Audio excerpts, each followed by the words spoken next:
宝宝打鼾的话，妈妈别急，一个特征教您辨别打鼾症状。它有一个部位叫做腺样体。预防打鼾方式大盘点，好辣！疗法你做对了吗？睡眠习惯小恶习，你是否中招了呢？一款睡前抚摸操，让宝宝睡觉更安稳。物理疗法更简单，轻松缓解睡觉打鼾。家务事的主人今天为您解答。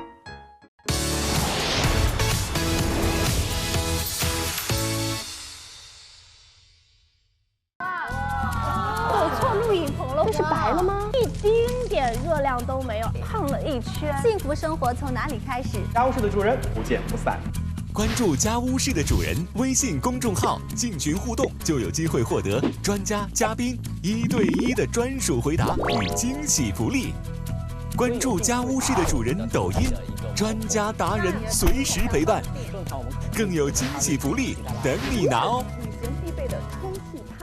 本节目由懒人健康开袋即食的魅力厨房新米粥特别赞助。本栏目由方太水槽洗碗机幸福呈现。你家水槽该换了。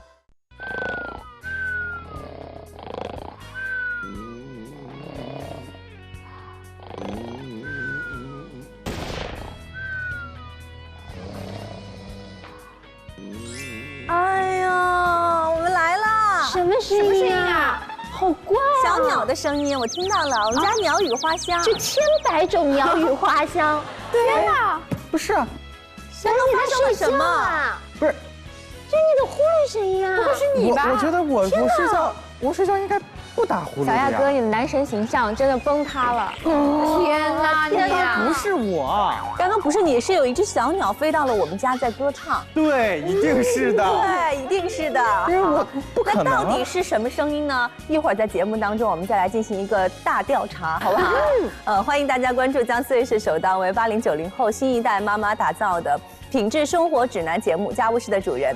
我是一直在致力于关注宝宝呼噜的菜子。大家好，我是那个睡觉从来不打呼噜的小亚。不信，来认识一下我们的嘉宾。Hello， 大家好，我是新手宝妈小静。Hello， 大家好，我是一直在悄悄看小朋友有没有在打呼的营养师周周。大家好，我是一到睡觉就左右呼噜交响曲的熊妈妈小玉。大家好，我是因为带着孩子，所以又做了一次孩子的90后宝妈 Kiki。欢迎！当然，关注我们家务事的主人的微信公众账号，就有机会呢进入到我们的群里面，和大家一起进行线上的互动。我们的各位达人、各位专家都在群里。对，我也是的。对呀。好吧，我们来看一看，在我们的树洞墙上又有什么样的问题需要大家来解决一下。一位网友叫安蕊，他说，冬天给宝宝洗澡的时候呢，用手去感知温度，如果水温超出40度，会不会对宝宝产生什么影响？这当然会啊！其实就像我们去泡温泉的时候，你有没有发觉每一个池子上面会写几度？像我们一般自己受得了的39度左右，我从来没有在意过。但是泡到什么41度、42度，这个池子对成人来说都已经是很烫的了。所以小孩子他洗澡的时候，一个控制时间要在15分钟左右。第二就是这个温度最好是用温度计去测量，因为我们是一生好宝宝就盆子会配一个温度计在那边，对，水温计。对，因为冬天的时候我们的身体体感温度会变得比较冷，所以摸上去温度有差。那比较好的是用手肘这样的一些地方，本身比较暖的这些地方，贴近自己37度的位置去量一下啊，温稍微偏热一点点，这是最好的。但是最好还是温度计啦。好。一位网友叫柠檬是甜的，他说最近双11剁手，买了好多双新鞋，可是有些鞋穿了好几次还是非常磨脚，请问问家务事的主人有没有办法让我不磨脚？我们可以用酒精涂在我们磨脚处，大概5到15分钟，它的这个酒精把皮革软化了，我们再去穿它，等干了之后就没有那么磨脚了。一位叫做会笑的灰姑娘问，在我迷迷糊糊快要睡着的时候，身体突然抖动了一下，然后瞬间就把自己惊醒了。请问这是什么原因造成的？有些时候我们是处于一个浅睡眠的状态，就是你觉得你睡着，但你的大脑其实还在工作。就像你有时候会做梦啊，然后有时候在梦里面会哭啊什么，然后我经常会做梦，梦到我的宝宝在动啊什么的，这样子，其实身体是不会不是做梦，可能他真的在动，真的在动，也是有可能的。然后身体是不会维持一个姿势的，所以在这个时候你的睡眠就代表睡眠质量其实很浅。哦，浅睡眠。感谢大家的解答。如果大家还有疑惑呢，都可以通过我们的微信上搜索添加家务事的主人的微信公众账号，然后添加相关的小程序，都可以和我们进行线上的互动提问，我们来回答。刚刚其实我们进门的时候都听到了一种声音，对不对？对，很多种。这个声音是一种好像夜晚不睡觉的小鸟发出来的。对。但我真的觉得很奇怪，就是一般来讲不会自己把自己打呼打醒吧？会的，我经常会。我很累的时候，有时候会。对，我有时候坐车的时候，我的头靠在玻璃上，然后我睡着了，其实我一个呼噜起来。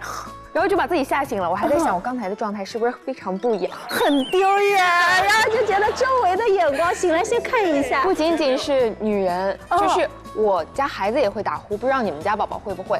当他这一天下午踢球了，或者说他今天跑步非常累，他晚上睡得就会特别沉，然后他的小鼻子里面就会有呼噜呼噜的声音。还有感冒的时候也会，是鼻子不通气他也会。明白。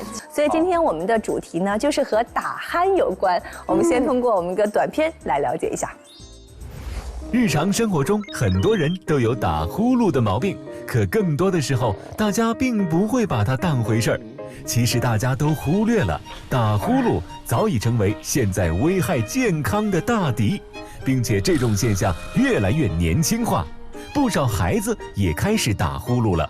虽然打呼噜只是一种表现，但它和很多问题都息息相关，不应该被轻视。所以打呼噜也是挺正常的，对吧？我一直以为是睡得香才打呼噜。人为什么会打呼噜呢？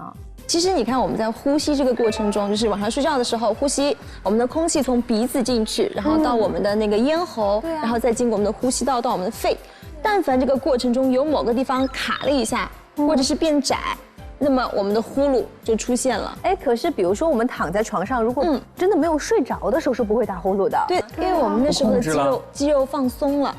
是完全不受你控制的，那这个时候你就开始打呼了。尤其是男性打呼比女性的频率更，而且声音更加的响亮，对，声如洪钟。这其实跟我们喉头的高低有关系因为男性是会低一点低一些。对，男性的喉头高度会低一些。那么到他的舌头，比如说向后靠的时候呢，它就会压迫到咱们的呼吸道，所以他就会打呼了。那女性的喉头高一点，稍微压迫到的时候，她就不能呼吸了。所以她可能自己就会调整姿势，因为不舒服了嘛。有的女生，就是我有的朋友会跟我说，她怀孕的时候就会打呼。我就是，而且打得很响，就我老公说起来都觉得我像个200斤的胖子能打出来的。对，大家可以想象一下，就是我们在怀孕的时候，其实会比之前吃的要多。其实咱们的呼吸道可能因为旁边有一些肉肉啊，就挤压到它了，所以这个时候也会造成打呼。但是要本身狭窄，对，你长了那个肉又更窄。而且尤其要注意的是，有的妈妈她打得比较早，可能是几个月就开始了，有的妈妈比较晚。但是呢，有研究证明，就是说她打呼打得越早，那妈妈未来就是说她在孕期中间发生糖尿病啊，还有妊高这些的概率就会更高。但是很多人会觉得说打呼噜打得像小玉就会觉得说打得越多，或者说越响就睡得越香，是这样吗？对，就是因为白天太累了，所以这个时候呢，咱们的那个就是这个肌肉会特别的松弛，所以它真的会造成就是说累了以后呼噜声特别响。那宝宝打鼾的话，是不是也证明他睡得比较香呢？宝宝打鼾其实也要看，因为宝宝他的就是生理构造小的时候和成人是不太一样的，它有一个部位叫做腺样体。对，它特别容易肥大。如果是这样的话，其实就会造成宝宝打呼。但是很多宝宝小的时候，他打呼呢，他的声音是均匀的，而且很轻微，并不会对他造成特别的影响。这个呢，就是说妈妈可以不用太担心的。那就好，吓死我了。对，但是如果宝宝的声音特别的大，就是像成人一样了，有的时候会稍微暂停一下，呼吸暂停一下这种，那就要特别小心。那是他的腺样体影响的是吗？对，腺样体在我们人体的哪个位置呢？腺样体它其实就是在咱们的鼻腔靠后、舌头靠上的位置。对，在后面就是我们可以看到张开嘴巴看到一个小舌头，对，小舌头后面一点点。后面一点。对。然后就是那个它这个位置其实特别奇怪，就是什么呢？我们现在其实成年人是看不到的，因为它在小朋友5到6岁的时候会发展到最大，10岁的时候开始萎缩。然后对，然后到成年了以后呢，哎，就看不到了。极少数的人可能会残留一些，但是大部分人是看不到的。明白。那我们应该刚刚看不到，看不到，才10多岁，才看到刚萎缩一点点。好，说起打呼噜，其实虽然我们没有自身的这个体会，但是还是具有普遍性。然后呢，我们也在我们的微博和微信小程序上做了一次问卷调查，也就是我们问大家的问题是：你觉得哪些人群比较容易忽视这个打鼾的问题？哈，我们来看看我们的结果。儿童占40%，孕妇35%，中青年15%，老年人10%。所以你看我们的统计结果能发现，其实孩子打呼噜是很容易被家长忽视的。对，因为觉得说，哎，小朋友就是应该身体很健康，对啊，不容易打鼾应该跟他距离很远的事情，不容易出现这样的问题哦。儿童打鼾就是爸爸妈妈都觉得很正常，因为感觉自己小时候也打过，而且会觉得很可爱。但事实上，长期打鼾的话，我们观察一下这些宝宝，他晚上可能是翻来覆去，其实睡得不踏实，然后也会出汗来，其实他的睡眠状态、睡眠质量其实是不好的。刚才这个数据上还有35%的人，他们会忽视孕妇打呼噜，还有15%是忽视了中青年人群，只有10%的人会忽视老年人。那么这些人他们打鼾还有危险吗？像孕妇的话，其实她为什么打鼾，是因为她的呼吸道受阻。那你想，咱们每天睡觉7到8个小时，在睡觉的这段时间，其实她氧的摄入量是不够的，所以很有可能造成一些低氧血症，这样对孩子对孩子造成影响。所以在孕晚期打鼾的妈妈一定要尤其注意，她要就是做一个胎心监护，避免宝宝出现一些胎儿窘迫这样的情况出现。明白了。那中青年呢？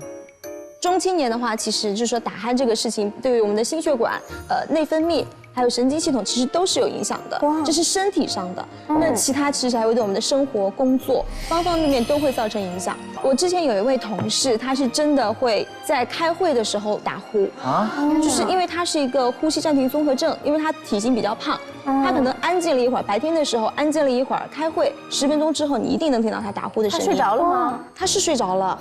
开会的时候睡着了。对，因为他晚上睡得不好，所以白天但凡有一点点就是说稍微安静或是平缓的时候，他真的会睡着。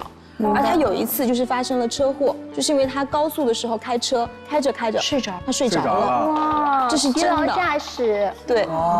所以就是出了车祸之后还好，就是人没事，但是从那之后他就积极的开始治疗和减肥，所以再后来跟他一起开会的时候，你就再也听不到呼噜声了。哦，这个好重要。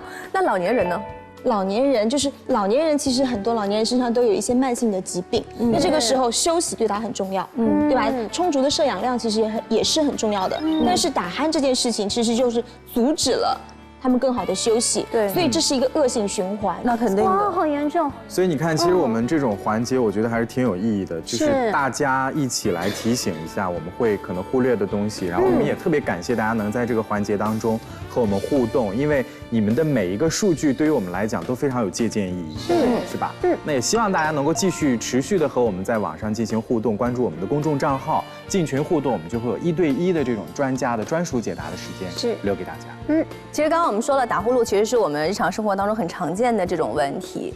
那因为它很普遍，所以说很多时候可能我们在不严重的情况下，你会忽略它，对，然后也不太会把它跟你的某种疾病联系在一起哦。我们来判断一下，什么样的打呼噜，或者说什么样的这种频率，或者什么样的这种方式，可能会跟你身体的一些潜在的疾病有关系。能这么具体啊？就是打鼾分成好多种，像那种因为比如说经常见到的就是特别劳累或是喝酒这种情况下出现的打鼾，其实是轻度的，它偶尔出现不会对人造成影响，所以这个完全就可以说是不用太关注它。好，第二种情况呢，就是一种习惯性的单纯性打鼾，呼吸很均匀，对的，但是它就会持续的发出这样一种轻的声音。我爷爷就这样。对，这种也是不用太担心的。那比较担心的是什么呢？就是第3种叫做呼吸暂停综合征。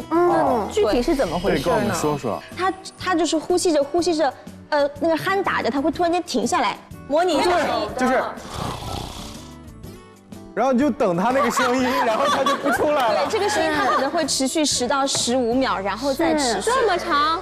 它的频率大概是这个样子的，就是一整个晚上，先睡7个小时，它可能会出现30次，或者是说每个小时出现5次。对哦，所以说我们如果要确定说呼吸暂停综合征的话，一定是有一个时间，比如说有一个10到时间，然后以及一个频率，是对的。所以说有一些短暂的这种，大家不用特别担心哦，不要被吓坏了。是。对，所以我们刚刚说了，如果是长时间的这样的睡眠质量不好，包括甚至有这个呼吸暂停的情况的话，其实对我们的身体损害是很大的。是的。那到底会造成什么样的具体的损伤呢？我们通过一个 KT 版，请周周老师给我们讲解一下，好不好？好。来看一看鼾声的危害。周周老师，先来看看心血管。有高达48%的人可能患有高血压，而冠心病的患病率呢，可能性是普通人的3到4倍，脑梗死是3到10倍，尤其是出现在就是晚上的时候。对，哎，我这个地方我插播一下啊，也就是说，是不是本身就会有心脑血管疾病的人，他同时又伴有这个呼吸暂停或者说这种鼾声的话，其实他的危险是加倍的。是的，神经系统。在神经系统方面呢，它会引起咱们的脑血管症、过度嗜睡，白天会不由自主的沉睡，造成注意力的不集中，甚至会产生交通事故。刚刚说的那个案例，对的。呼吸系统呢，它会导致我们的肺心病，像夜间哮喘啊，还有呼吸衰竭，都会产生平时通气换气有障碍，然后严重的时候可能会失去意识。所以我的哮喘很可能就是因为这样子才会有的。对。它会导致糖尿病、肥胖、性功能减退，让儿童生长迟缓，不利于儿童的学习成长。就比如说晚上睡觉的时候的生长激素，它的分泌其实是不正常的。对这种情况下的话，容易造成我们的肥胖，还有小朋友的生长发育。那其实我儿子之前呢，他打呼噜，我一直以为是他睡得香。后来我带他去医院检查了，他拍的片子，他的腺样体已经完全的把他的这个嗓子堵得特别严实了，就是他呼吸的时候，真的就是他会停止，包括很粗的呼噜声。到后来我去医院的时候，医生就说，如果这个腺样体不把它割除的话，真的会影响他面部的发育。对，因为真的对，因为腺样体已经把气管全部堵实了，他没办法呼吸，他就必须要张着嘴呼吸。我明白。如果张着嘴呼吸的话，他的下巴会后缩，包括他的嘴唇呢就一直往前凸。对，这是一个典型的腺样体面容。那他现在怎么样了？现在做了手术，把腺样体割掉了，就完全好了。对，但是有的宝宝好像是腺样体肥大，可以再等等，就像周周老师刚才说，对，但是他如果是一个病理的现象，医生说还是需要用手术进行，把腺样体取掉。所以你看，通过我们刚刚 Kiki 的这个，我觉得特别要提醒我们第2季前的各位家长，就是真的。您别睡得比孩子还香，你观察一下你们家小朋友他睡觉的这个状态有没有打呼噜，什么样的呼噜，什么情况下他会打呼噜？对，尤其要注意他有没有口呼吸，有没有口呼吸，不要用口呼吸。对，我觉得鼾症呢是会给很多人带来这种危害的。那它能不能够预防呢？我觉得治疗可能我们会通过其他的手段，那怎么样预防呢？就是通过什么样的方式让别人不打呼噜呢？我相信大家都会有很多经验吧。是有。比如说把他的嘴堵上。但我发觉侧睡的时候不太会打呼仰着睡容易。我把我老公推好之后，他一旦动，他如果还是正常的平躺，他还会打呼，但是他侧睡了就不打呼，所以我有时候会在他背后放一个枕头，让他回不回来。我们家也是，我推着他，对，让他一直侧着，然后我那时候家里一定要多一个枕头，就是放他背后。那是声音会小一点，还是说不打？因为真的他其实没有压迫到，你想我们平常的手动，对，是侧着的。那我们节目组呢也在网络上搜集了一些我们的朋友们啊，高手在民间，他们治疗打鼾的方式。那我们要。让我们现场的嘉宾呢，根据你们的这个经验来做一个判断，好不好？你们觉得哪些是有效的、正确的，哪些是无效的？当然，我们回答错误的也是要付出代价的，对呀，付出代价。代价呢，就是我们要喝一个非常好喝的水。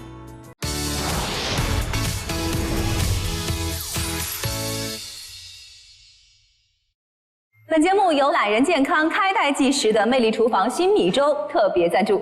本栏目由方太水槽洗碗机幸福呈现，你家水槽该换喽。下载荔枝新闻客户端独家探班幕后专访，抢先看。好，我们来看一看啊，大家这个网传的一些治疗打鼾的方法，哪些是正确，哪些是不正确的呢？第一条，花椒水法。天哪，把人给麻木掉。来，我们看他具体怎么做的啊？他说要取花椒5到10粒，睡前用开水冲泡，待水凉后服下，连服5天可治疗打。这个好难判断呀！我觉得不可能。来，3、2、1，请判断。周周老师，这杯璀璨的奖励应该给谁喝呢？好像没有人喝哎。居然全答对了！对，就是这个观点呢，它其实来自于咱们的《本草纲目》，但是事实上呢，咱们治鼾症我们刚刚都知道了，它其实跟我们的就是这个呼吸的这整个环境，比如说鼻子啊、咽喉啊，各个方面都是有关系的，所以花椒水这个吧不可信。好，哎，我觉得我有一个特别好的提议，就是在我们4个人都全对的情况下，我们就让小亚喝。就应该是这样的。为什么？没有为什么？对啊，他们都同意。对啊。下一个问题，漱口水法。漱口水，临睡前呢，将3到4滴漱口液用温水稀释之后，漱口就可以使鼾声减弱停止。哎呦，对的，我觉得有可能，我觉得有可能，我是对的。薄荷的嘛，不太可能吧？薄荷又消炎又杀菌。哎，我发现只要大家不统一，至少我就不会喝。有些人漱口他是这样，那这是跟漱口的方法有关啊？我觉得有，我觉得有关。我觉得有关。我觉得不太现实，因为它没有吃进去，然后它只是在嘴巴里停留嘛。我觉得这，来，周周老师，其实呢，看我的小眼，先喝。不管用的。对，干杯吧！来吧，璀璨的快乐水。回去要把漱口水全部倒掉，都怪你。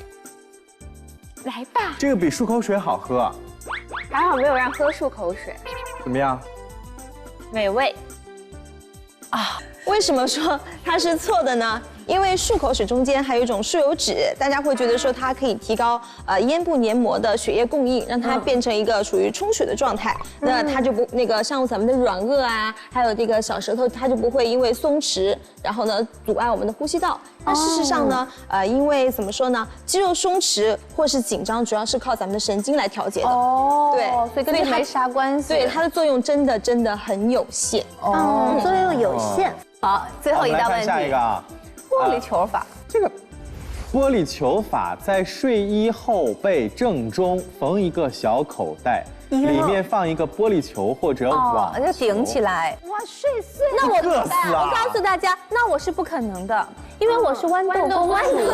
对，我连10层被子下面我都能感受到。但是你们想过没有？它有可能垫了一个网球之后，它就会让你侧着睡了，因为你平躺的时候它会觉得很硌，不舒服，于是你就侧着睡，侧着睡，它刚好就不打呼。判断，请判断，快！我觉得不好，不好。我觉得可以啊，因为你的人就不是这样子睡了，不是这样子睡的话，它就太小了，可是痛啊，不仰睡。我觉得不可能。我觉得是不能这样睡，这样睡会打鼾。但如果你把我这样顶起来了，好像应该不会打鼾。其实它的原理是什么呢？它就是强迫着你侧着睡。对，我自己分析的条条有理。来，先别分析了，先喝。跟我一对了，今天。对啊，我刚才还在分析，但是我分析才选对的。来，小玉说应该换成篮球的时候，我就对自己有怎么怀疑可能？小玉，尤其是特别敏感的豌豆公主，更觉得卷起舌头侧着睡，她就不会。哇，我喝了2杯哎，小玉你也喝2杯。哇哦！舌头都热了吗？结尾了。谢。所以其实这个方法也就是让他不要不要躺卧，不要侧卧着，对吧？对。我们刚刚跟大家提供了一些这个参考哈，那其实大部分呢是不太正确的。那有没有一些真的具体的比较实用的而且正确的方式呢？周周老师，那肯定是有的。比如说咱们在打呼噜的时候，刚刚讲过调整体位，就是我们侧的，对的，侧着的时候它就会好很多。趴着呢？趴着行不行？就是大部分人趴着睡觉会比较难受，对吧？所以最好的体位是侧睡哈。对，好，下一个。那第二个呢，就是饮食疗法，就是平时咱们的饮食要多吃一些清淡的食物，像一些油腻、辛辣、刺激的呢，会对我们的咽喉部产生刺激，对，它会发炎，对，会发炎、会肿。对的，像烟酒，尤其是酒，就尽量不要睡觉前不要喝酒，因为它会让我们的中枢特别的放松，控制不了这个肌肉。哦，醉酒的人呢，对，那鼾声真的是特别响，对，就是这样的原因。第三个是减肥，因为就是胖的话，我们的呼吸道是比较狭隘的，减肥了之后，其实最明显的就是你的鼾声小了。第四个是鼻部疗法，就是说有些人他的打鼾是因为鼻子的原因造成的，比如说他有过敏啊，他的鼻息肉会造成他的鼻腔阻塞，所以这个时候对鼻部进行专门的治疗是好的。明白，就是对症下药。对的，最后一个是手术疗法，就是当我们的打鼾比较严重，影响正常生活了，那么就一定要进行专业的治疗，不要去寻找各种偏方了。对，因为医生会根据实际情况来建议使用呼吸机或者是直接手术。明白了，严重。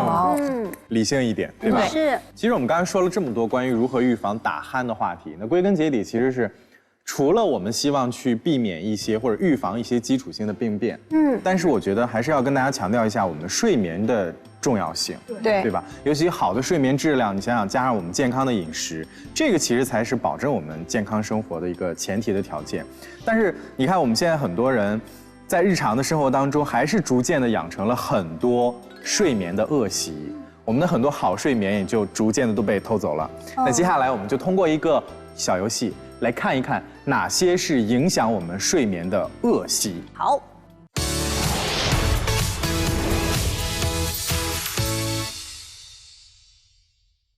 一款睡前抚摸操，让宝宝睡觉更安稳，轻松缓解睡觉打鼾。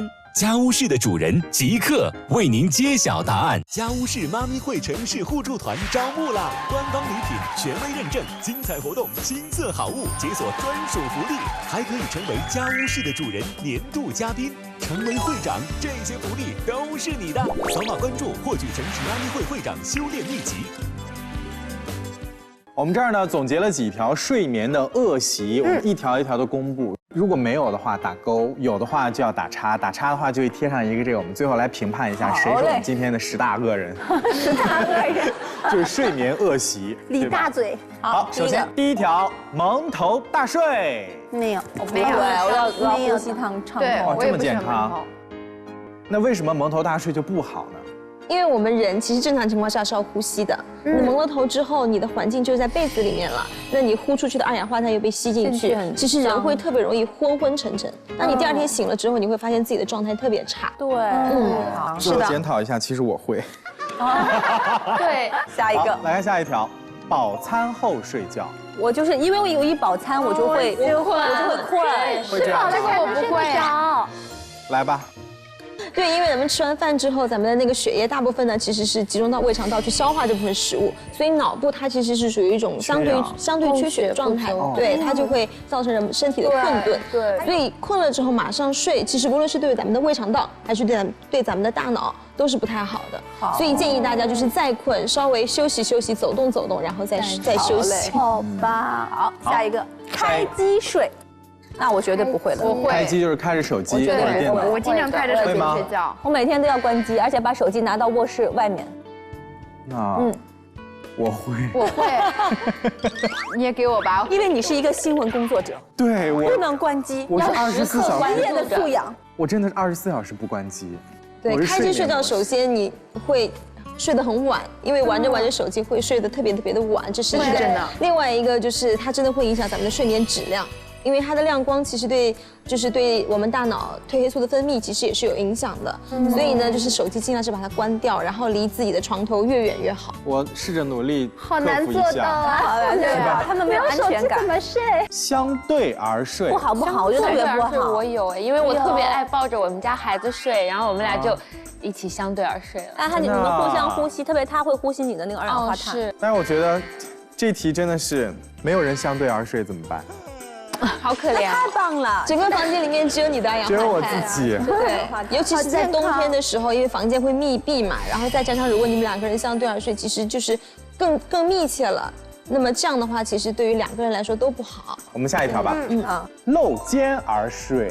会，当然会夏天会吧？冷吧就会觉得。我现在颈椎病之后，我现在不敢了。对，因为露肩的话，肩膀在外面特别容易着凉。像小朋友的话，因为他睡觉不老实，就有时候肩膀会在外面特别容易感冒，所以要给他穿件衣服。睡袋，对我们也是可以就是睡袋，就是随便他折腾，他也不会着凉。是的。好吧，我们来统计一下吧。我有一个，我有一个，我有3个，我是10大恶人。是你又是你，我这有2杯是前2名喝，对不对？所以你们2个分1杯，我是1个人喝1杯。可以，可以有的。那小大哥，真的吗？我知道你最帅最棒了。这局的惩罚我真的有啊！导演说他说里面放了好多种东西，但是我不知道放了。有股中药的味道。加油，小玉啊！也给人家 Kiki 留点。我不要，小大哥你加油。我不要啊！还有芥末，芥末还没和开，我都受不了了。还好我离得比较远，我一定没闻到了。哦，可以了，可以了，不要喝了。可以。所以呢，如果电视机前的观众朋友们也想当恶人的话，就可以。如果你们有这些不好的习惯，一定要改正，对吧？对的。良好的睡眠就是我们解决一切问题的最基本的前提，说得好，而且很容易实现。对。欢迎关注我们家务事的主人的公众账号，进群互动就有机会获得我们周周老师、小玉恶人、小玉恶人，我们各种嘉宾的1对1的专属回答时间。对，好，接下来我们要到我们的提案环节了。那今天我们的提案就是我们在生活当中能够怎么样来缓解这个我们的鼾声，让我们的睡眠质量，让我们的身体更健康。谁来提案？我今天有提案，我呢就是要针对宝宝打鼾。做了一套宝宝的抚触操，让宝宝更加的安稳入眠。哇，期待！好，那我也有提案，我的提案呢就是物理4步骤，来锻炼咱们的咽喉的肌肉，让我们打鼾的声音越来越轻。哇，这个好厉害！这个肌肉也能锻炼。对，厉害！咱们的第1个动作呢叫做伸舌练习。好，伸舌。对。你可以把手放在咱们的下巴下面，然后呢用力伸出自己的舌头，用舌头去触碰它。啊，就这么做的？啊，真的挺对啊，可以用力的伸缩，然后呢一次50下，然后做4组，这么多，最后你会感最多就一共200下，对，一共200下，你会感觉到你的舌根有微微的酸。对，好，下一个。那第2个动作呢，叫做干漱口练习。有水的情况下，我们可以含水，然后没有呢也没关系，我们就干着来，就是尽量的把自己的腮帮子鼓大，秒变金鱼啊！对，一个收缩一次，2次，同样的呢也是4组，1组50个。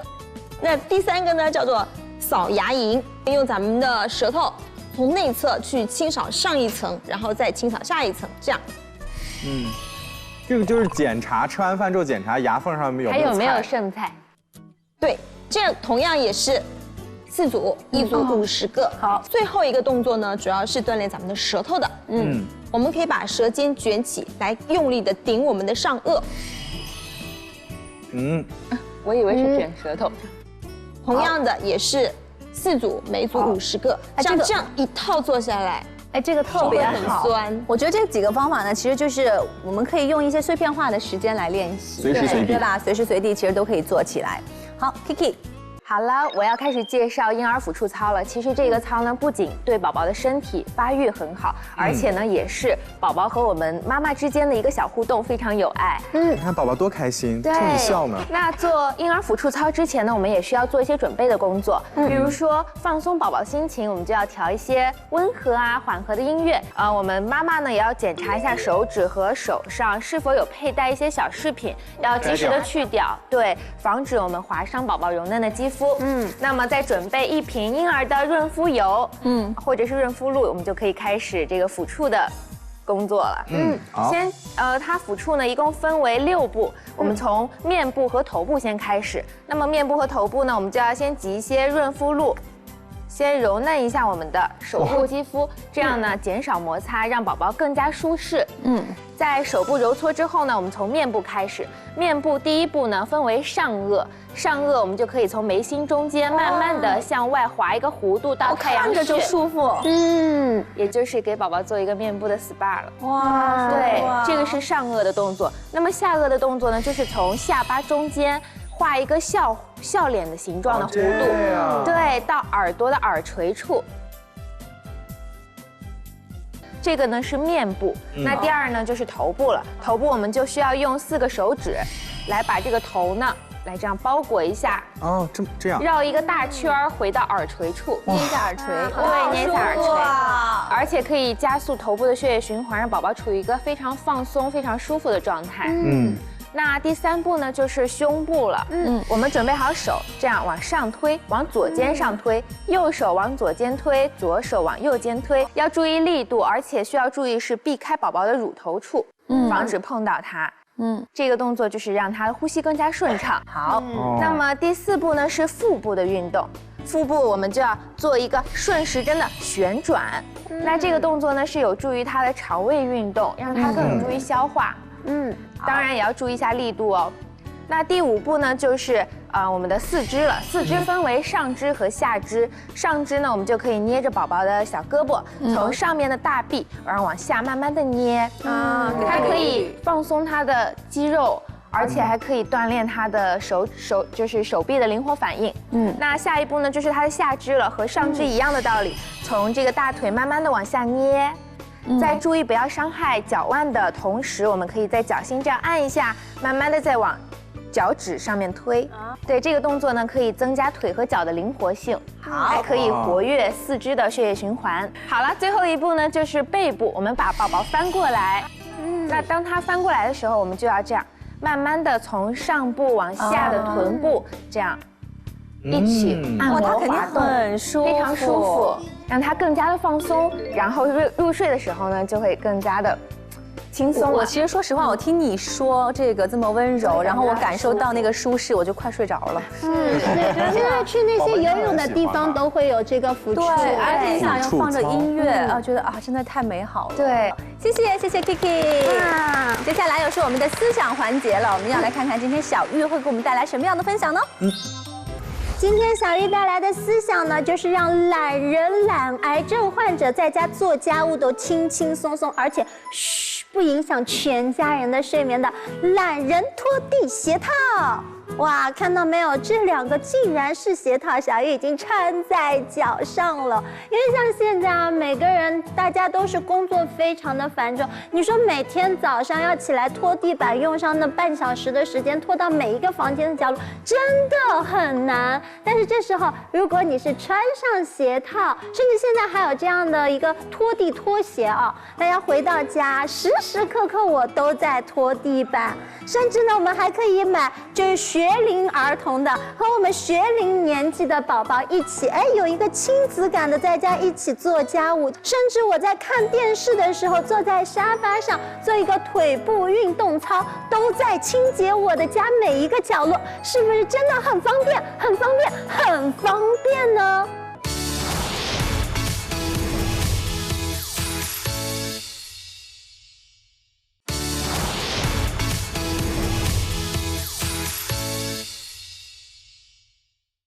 今天太棒了，我们有那么多好的方法，然后有这么多好的这种工具，然后给我们提供一个好的睡眠。所以最后还是要跟大家说那句话，千万别把呼噜不当回事儿哦，一定要重视起来，让我们有一个好的身体，去迎接美好的未来。想品质生活，做精致的家务事的主人。如果大家在日常生活当中也有自己的发现，或者是分享，或者是问题，都可以通过我们的微信、微博的公众账号，或者是添加我们的微信号“家务事的主人”，和我们进行线上的互动。进群就有我们1对1的专家解答。是的，在江苏卫视每周1到周4的傍晚，一定要记得来家务事的主人做客，我们在这里等着你。下期再会，再见，拜拜。